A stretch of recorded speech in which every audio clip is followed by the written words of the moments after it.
Olá, gente. Hoje nós vamos bater um papo aqui com esse casal de missionários, Paulo e Railka. Hoje nós vamos estar falando sobre a pornografia e a sexualidade saudável. Mas antes da gente começar a falar, eu queria que o Paulo e a Railka se apresentassem. Ok. Boa tarde, pessoal. Eu sou o Paulo da Railka. Eu sou a Railka do Paulo. Nós estamos casados há 14 anos. Nós temos 3 filhos, a Raíssa, o Thales e a Sofia. Para a glória de Deus, nós somos casados para sempre, né? E nesse bate-papo curto aqui, vocês vão entender por quê. Gente, hoje nós estamos enfrentando sérios problemas na área da sexualidade. E a gente sabe que a área da sexualidade é uma área bem relevante na nossa vida. E hoje a gente que trabalha nessa área do aconselhamento, a gente atende muitos casos de pessoas que estão passando por problemas na área da sexualidade. E esse casal aqui são peritos nessa área, eles estudam, se formaram nessa área, e hoje eu trouxe o Paulo e a Railka para estar explicando algumas coisas para vocês. E a primeira pergunta que eu tenho para o Paulo é: Paulo, como você vê a sexualidade no século XXI? Ok, Thiago, uma boa pergunta, né? Mas eu queria começar a explicação voltando um pouco no tempo, né? Voltando ao século passado.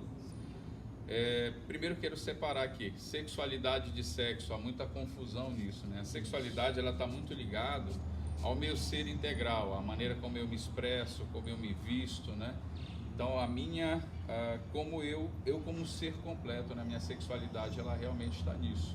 E o sexo, ele é uma expressão de generosidade e amor que deve haver entre um casal, entre o marido e a esposa, né? Isso é o sexo que não vai levar ao cativeiro, que não vai levar à prisão. Quando nós temos uma visão realmente nesse sentido, né? De você expressar o seu amor e a sua generosidade para a sua esposa. Mas como eu te falei, nessa questão eu quero voltar um pouco antes, né? Boa parte da distorção, né, da disfunção nessa questão da sexualidade, ela começa num ponto.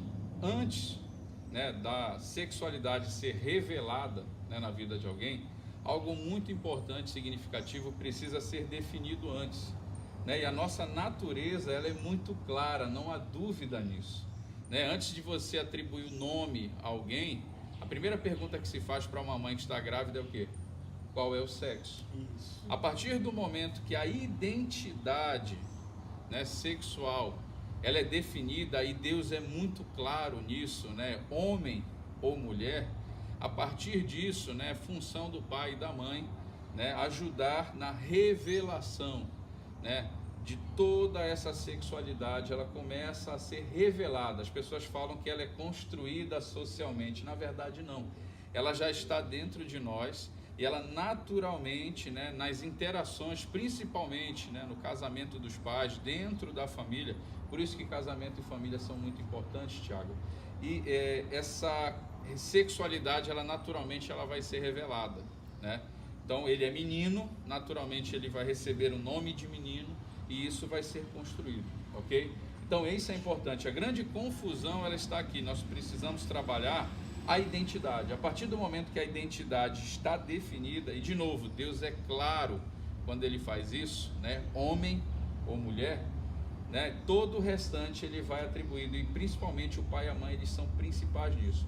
Agora, historicamente, eu queria comentar algo, né? Um pseudocientista chamado Alfred Kinsey, na década de 40, ele começou vários estudos, né? Ele foi uma falsa voz, né, profética na ciência, quando ele trouxe várias informações erradas, né, para o meio acadêmico, para o meio científico. E o que aconteceu? Ele deformou várias informações saudáveis, né, que se havia, né, na sociedade americana como um todo, né, e no mundo todo, com relação a sexo, com relação a relacionamento. E o que o Kinsey fez? Ele manipulou os dados dele. Ele pegou grupo de homossexuais, outras pessoas que eram pervertidas sexuais, pedófilos, prostitutas, e ele concentrou, né, as suas pesquisas nessa área, Thiago, né? Então o que aconteceu? Ele pegou um grupo pequeno, dentro da sociedade, e ele tratou esses dados como se isso fosse comum, como se isso refletisse, na verdade, toda a sociedade. E por que eu estou voltando isso historicamente? Porque o Kinsey foi desmascarado, né? Só que o estrago que ele fez, ele foi implantado na sociedade como um todo. Só que hoje nós temos a influência de uma outra voz, falsa voz, né, profética, né? Vamos colocar até assim, um falso profeta, a Bíblia fala muito disso, e o nome dela é Judith Butler. E o que a Judith está fazendo com a ideologia de gênero principalmente? Ela está pegando um grupo, né, muito concentrado as pesquisas dela em cima de homossexuais, travestis, né, de pessoas de um determinado grupo, e ela está transformando isso em algo normal para a sociedade como um todo. É o mesmo princípio errado que o Kinsey usou. Você entende isso? E onde é que a Judith ataca? Né? Ela vai atacar exatamente na identidade sexual. Porque quando ela diz que não se nasce mulher, quando ela diz que não se nasce homem, isso é construído socialmente, ela está atacando a identidade sexual, gerando confusão e dúvida nas pessoas, e a partir disso gera-se uma confusão geral na sexualidade, porque a sexualidade depende do quê? Dessa identidade. E de novo, Deus é muito claro quando ele define isso. Então hoje nós estamos sobre essas influências que começaram na década de 40 do século passado, passando hoje por essa voz, né, da Judith Butler, e muitas pessoas, muitos governos, muitos cientistas estão dando voz novamente a ela, até que realmente Deus levante alguém para desconstruir realmente toda essa mentira. Então, justamente onde ele ataca, na identidade sexual. A partir do momento que você ataca a identidade, a sexualidade, ela pode ir para vários caminhos e causar muita confusão. Ótima explicação, Paulo. Inclusive, Paulo, hoje nós estamos vendo a grande crise de identidade na nossa nação. Homem querendo ser mulher, mulher querendo ser homem, pessoas que não têm ainda a sua identidade formada, como você falou, a identidade é formada na família, não na sociedade. E essa ideologia de gênero na nossa nação brasileira está ganhando força. Nós que somos cristãos, nós temos que se levantar e defender a identidade que nós cremos e acreditamos que começou em Deus.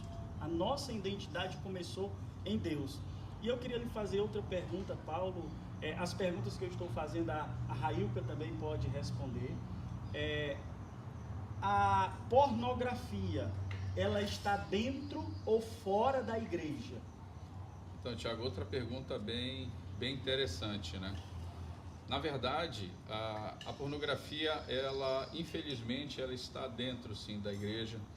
Ela está nos bancos da igreja, ela está nos púlpitos da igreja, ela está nos ministérios de louvor, de aconselhamento, ela está infiltrada porque ela está dentro das famílias.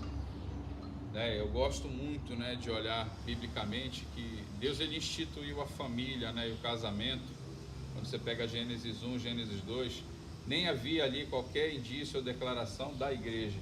Definiu-se primeiro a questão do casamento e da família. Então, pelo fato da pornografia estar dentro das famílias, dentro dos casamentos, diretamente, né, de uma forma diretamente proporcional, ela vai estar dentro da igreja. Então, nós precisamos olhar realmente a pornografia como uma epidemia, né, que inclusive está movendo uma nova revolução sexual hoje na sociedade. Hoje, nós temos a mulher, que antigamente ela era meramente a vítima, né, da pornografia, e hoje a mulher, muitas vezes num grito de liberdade, né, muitas vezes com falta de sabedoria, ela está lutando pelo direito de assistir pornografia e produzir material pornográfico, né? Então a mulher, ela sai dessa posição de vítima, né, da pornografia, porque o seu marido consumia, o seu filho consumia, né, o seu vizinho consumia, e a mulher está se tornando agora também uma abusadora, né, participando desse mal como um todo. E a internet como um todo, ela tem disseminado, né, a pornografia dentro dos lares. Hoje uma criança de 6 anos, ela pode ter acesso todos os dias a material pornográfico. A partir do momento que o pai dá um site, que dá um celular, né, ele entrega um tablet na mão desse filho, sem instrução nenhuma, muitas vezes, sem uma conexão emocional. né? Então sim, está dentro da igreja, está dentro das casas, dentro dos casamentos, isso, e por conta disso, né, dentro da igreja. Então nós precisamos olhar isso, né, de uma forma mais abrangente, né? Nós como igreja precisamos olhar isso, mas a solução ela vem a partir do momento que nós trabalharmos casamento e família, né? Nós trabalhamos esse alicerce. E assim, Paulo, o maior inimigo que eu acho, na minha opinião, daquelas pessoas que estão passando por problemas na área da sexualidade, pornografia, pessoas que adulteraram, que estão adulterando, o maior inimigo dessas pessoas é o silêncio. Porque tem pessoas que estão passando por problemas, pessoas que estão no adultério ou adulteraram e não têm coragem de confessar para sua esposa ou para o seu esposo e fica silenciando. E o diabo, ele trabalha justamente nesse silêncio. Esse silêncio que envergonha a pessoa, que gera medo. E todos nós precisamos sair dessa lei do silêncio, tirar a mordaça da nossa boca e confessar, buscar ajuda, não é isso? E Paulo, como gerar uma sexualidade funcional? Como gerar essa sexualidade funcional na nossa vida? É importante tirar o lixo, né?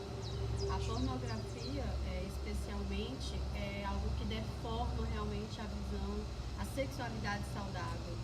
Tem muitas pessoas que nem estão vivendo, vamos dizer assim, o adultério, não estão vivendo a imoralidade sexual na prática, vamos dizer assim, mas elas estão presas no vício da pornografia. Elas não sabem, por exemplo, que a pornografia é viciante e ela vai causar transtornos, vai gerar problemas na sexualidade. Paulo pode falar um pouco mais sobre isso, mas disfunção erétil, ejaculação precoce, insatisfação na sexualidade conjugal. Então, toda essa problemática vai acontecer, por exemplo, num jovem que às vezes nunca teve uma experiência sexual propriamente dita, mas que já tem, vamos dizer assim, uma vivência com pornografia. Eu sei. Ótima explicação. No ponto de vista de vocês estão indo em várias igrejas, no Brasil todo e fora do Brasil. No ponto de vista de vocês dois, a liderança da igreja brasileira está preparada para lidar com essa demanda do século XXI na área da sexualidade? Então, Tiago, eu queria afirmar algo muito importante aqui. Eu acredito muito, né, na força que a igreja brasileira tem. Eu tenho visto Deus levantando homens realmente conectados com Ele, né? Homens que Ele tem colocado em brechas específicas, né, juntamente com suas famílias. Eu tenho me alegrado. Mas para responder a tua pergunta, eu queria usar algo que um grande líder dessa nação faz, o pastor Hernandes Dias Lopes. Quando alguém pergunta, né, se a igreja está pronta, né, como é que vai a igreja brasileira nesse contexto como um todo, o pastor Hernandes, ele responde da seguinte forma: vai muito bem, vai mais ou menos, vai muito mal. Então, por que o pastor responde dessa forma, né? É porque, de fato, existem pessoas que entenderam a mensagem do Evangelho, a mensagem da cruz, a simplicidade, né, que ela tem, e eles têm um coração totalmente voltado para Cristo, né? E tudo que eles fazem é realmente na dependência de Deus, na direção do Espírito Santo, para realmente se mover, né? Eles não se movem sem essa intimidade, sem esse relacionamento pessoal. Homens que temem a Deus, que se posicionaram e buscam a palavra de Deus, o relacionamento com Deus como esse alicerce da sua vida. Porém, existe um grupo de líderes, né, na nação, existe um grupo de pessoas na nação que ainda tem dúvida, né? E para essas pessoas eu diria que o que falta realmente é o novo nascimento.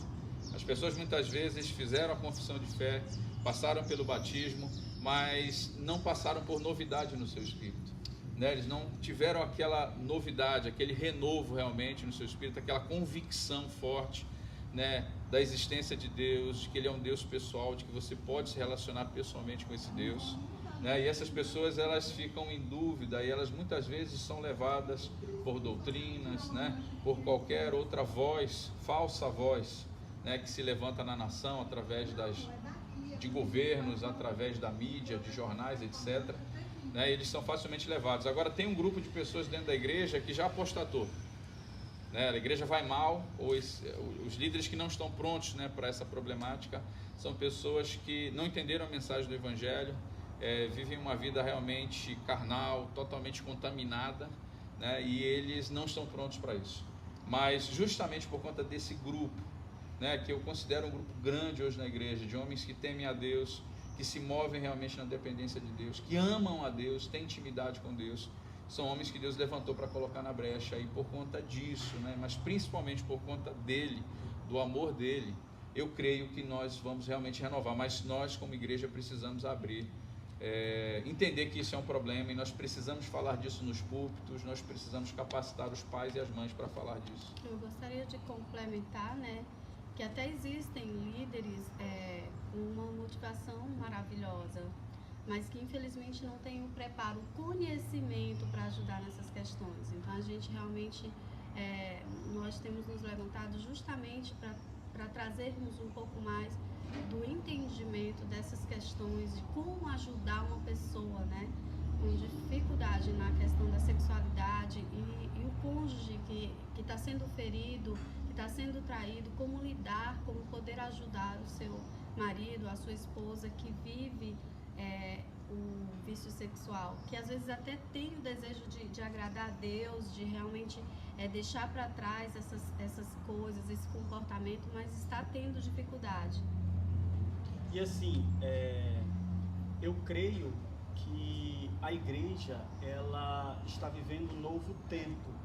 Deus está levantando pessoas cirúrgicas na nossa nação, que estão trabalhando em áreas específicas para estar trabalhando na restauração da igreja. E eu sei que muitos líderes não têm essas ferramentas no qual vocês têm, no qual eu tenho, esse conhecimento que nós paramos um dia para aprender. Eu oro a Deus e creio que muitos líderes vão se despertar para se preparar para lidar com essa demanda que está justamente na área da sexualidade. E eu queria saber qual é a resposta que a igreja pode dar nessa área, diante desse cenário epidêmico que nós estamos vivendo.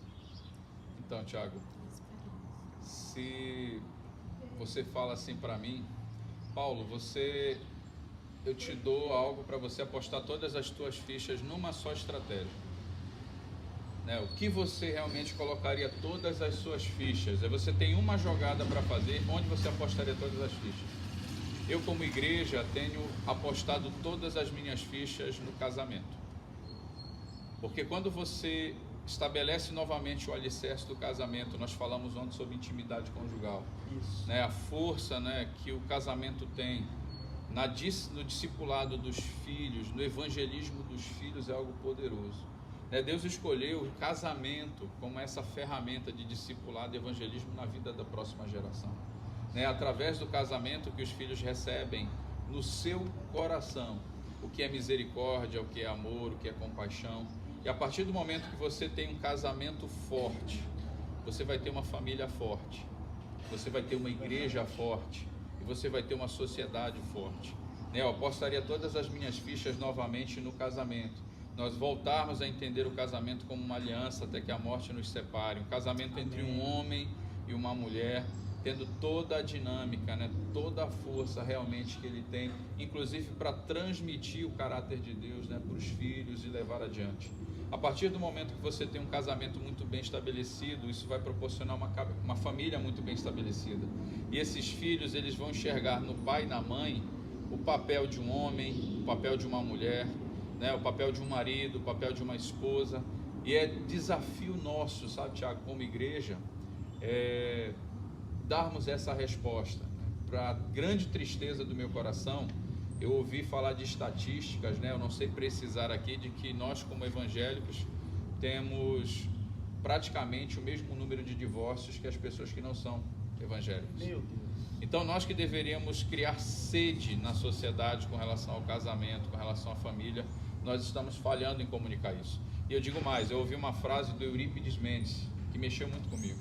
Enquanto nós não aprendermos a ser família, nós não saberemos o que é ser igreja.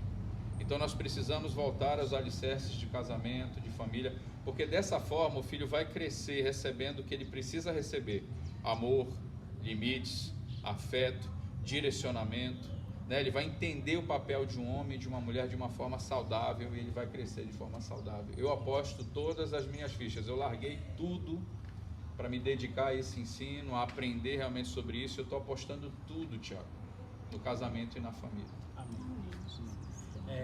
Gente, esse tempo aqui é um tempo de bate-papo que a gente está tendo com Paulo e Railca. Paulo e Railca, eles são escritores também. Eu queria até pedir para eles apresentar o material deles. Tá bom, obrigado. Você quer começar? Então, nós somos um casal restaurado, para a glória de Deus, por causa de questões na sexualidade do meu marido. Nós quase divorciamos, mas nós pedimos ajuda. Ele teve muita coragem, né, de se expor, de expor aquilo que lhe causava muita vergonha, para pedir ajuda, e nós fomos acolhidos pela Jucum, Jovens com uma Missão. Na época nós morávamos em Curitiba. Ele pôde ser tratado nas questões da sexualidade. O SOS Sexualidade foi uma ferramenta muito boa para isso, mas principalmente, né, nós aprendemos a relacionar mesmo com Deus e nos relacionarmos também, porque nós não nos relacionávamos da forma como Deus planejou. E eu precisei passar por um processo de perdão, né, de conseguir realmente restaurar a confiança, a admiração pelo meu marido, que me traiu muitas vezes antes de entrarmos realmente na Jocum. Hoje, nós deixamos realmente as nossas carreiras, vamos dizer assim, seculares. Meu marido era administrador de empresas e eu contadora. E o Senhor me deu um livro, Curando a Dor da Traição no Casamento, em que eu conto um pouco da minha experiência assim, mas ajudo, né, a esposa, o marido que está passando por esse processo de perdão. O nosso filho também frutificou, ele foi até o primeiro a escrever. Ele fala sobre a bondade de Deus, porque as crianças, os filhos, criança ou adultos, são os principais beneficiados com um casamento firmado na rocha, um casamento sem ameaça do divórcio. O meu marido, por sua vez, pós tratar da sexualidade dele, com a consolação que ele foi consolado, né? Deus o autorizou mesmo, deu uma autoridade espiritual para ele consolar. E eu vou deixar ele falar sobre o material dele, que eu acho inclusive extremamente pertinente e necessário, não só para homens que vivem o vício sexual, mas para rapazes, para jovens, adolescentes, na prevenção desse tipo de situação. Ok, Deus me deu a graça, né, de escrever até agora 2 livros. Nós somos mordomos de um movimento, né, que nós começamos no Brasil, chamado Sexo Sem Cativeiro, né, e é interesse do nosso coração que essas ferramentas, né, que foram extremamente importantes para a nossa vida, cheguem à sua mão, né, que você possa ser abençoado como pai, como mãe, como líder de igreja, como conselheiro, e o desejo do nosso coração, né, que você esteja realmente ferramentalizado para ajudar pessoas, para ser a resposta de Deus, né? Ser um intercessor numa área que tem sido tão ferida, né, Tiago? E esse primeiro livro, né, o título é Sexo Sem Cativeiro, Manual de Aconselhamento ao Compulsivo Sexual. Tá? Aqui eu abordo uma dieta de recuperação, onde você, conselheiro, você, pastor, você que é pai, você pode direcionar, né, para as pessoas que você está discipulando, para as pessoas que você está aconselhando, né, na área sexual. Eu descobri, Tiago, que mais de 90% das igrejas não tem programa de aconselhamento para compulsivos sexuais. Então aqui esse livro ele vem fechar essa brecha. Deus ele se move de formas infinitas, né? Não esgota a maneira como Deus pode curar uma pessoa, restaurar a sua identidade sexual, sua vida sexual. Mas isso aqui é um ponto de partida, né? Que você pode começar de repente um programa que pode ser muito melhor do que isso aqui na sua igreja. E nosso interesse é que você esteja pronto, né? Seja direcionado para ajudar pessoas, porque o Brasil hoje grita, né? Nessa área. É uma ferida que tem ferido a nossa nação há mais de 500 anos, né? Desde que ela foi fundada, o vício sexual, as perversões sexuais, as distorções, né, na questão do sexo, da sexualidade, tem ferido a nossa nação, gerado filhos bastardos e órfãos. E esse material aqui para mim é muito importante, Thiago. Nós começamos falando sobre isso. Ele fala sobre o impacto pessoal e social da pornografia, né? Então nós precisamos discernir realmente, de fato, todo o mal que a pornografia causa na vida das pessoas, nos casamentos, nos relacionamentos, na sociedade, o papel dela, por exemplo, na construção de criminosos sexuais, inclusive, isso pode acontecer. Sim. Então nós trazemos aqui essas ferramentas, né, para que você pai, você mãe, você pastor, conselheiro, você possa ter esse material na sua mão e você possa realmente ser uma resposta na sua família, na sua igreja, na sua sociedade. Tá? Esse material você pode adquirir, né, na Casa da Bíblia, né, em Fortaleza, lá na Casa da Bíblia do Centro, no Shopping Del Passeio, na livraria Leitura, no segundo piso do Shopping Del Passeio. Você pode adquirir através no site da Jocum, da editora Jocum, né? Você pode adquirir no amazon.com.br, né? Lá você vai adquirir o e-book. O mais importante é que esse material chegue realmente na sua mão e você possa ser essa resposta de Deus, né, dentro da sua área de influência, né? Então, está aqui a bênção. E agora, Thiago, eu estou escrevendo sobre intimidade conjugal. Tem sido um desafio, estou muito feliz, né, sobre isso. Você viu a aula, né, de ontem sobre intimidade. Ótimo. Deus está gerando esse material no meu coração e eu creio que esse ano ainda a gente termina isso, né? E eu espero, em nome de Jesus, né, que muitos casamentos possam ser sarados e eles possam crescer na rocha, né, que é Cristo, a partir dessa orientação. Tem muito material bom já disponível, né? Deus levantou muitas pessoas. Nós somos apenas mais um casal que está entrando nessa brecha, né, nessa guerra, e nós louvamos a Deus por isso. E, gente, eu queria até desafiar vocês a adquirir esse material, porque esse material é uma caixa de ferramentas. Vai acrescentar na sua vida pessoal, na sua vida matrimonial e no seu ministério. Então, adquira esse material, porque eu creio que você vai ser bem ferramentalizado com todo esse material que esse casal está disponibilizando. E eu queria também, desde já, agradecer a esse casal por tudo, que Deus possa continuar abençoando, que vocês possam mesmo estar indo em muitas igrejas dessa nação que precisa tanto e até fora dessa nação. Obrigado, Paulo, obrigado, Railka, por tudo que vocês têm feito para a restauração e a reedificação do corpo de Cristo. Amém, Thiago. Nós agradecemos a oportunidade, né, que você deu para nós. E eu queria até falar algo aqui, né? Nós vamos deixar alguns materiais de repente com você, e quem Sim. quiser, quem for amigo do Thiago, que acompanha ele nas redes sociais, você pode entrar em contato diretamente com ele, né? Ele vai ter de repente alguns livros aqui e ele pode atender você.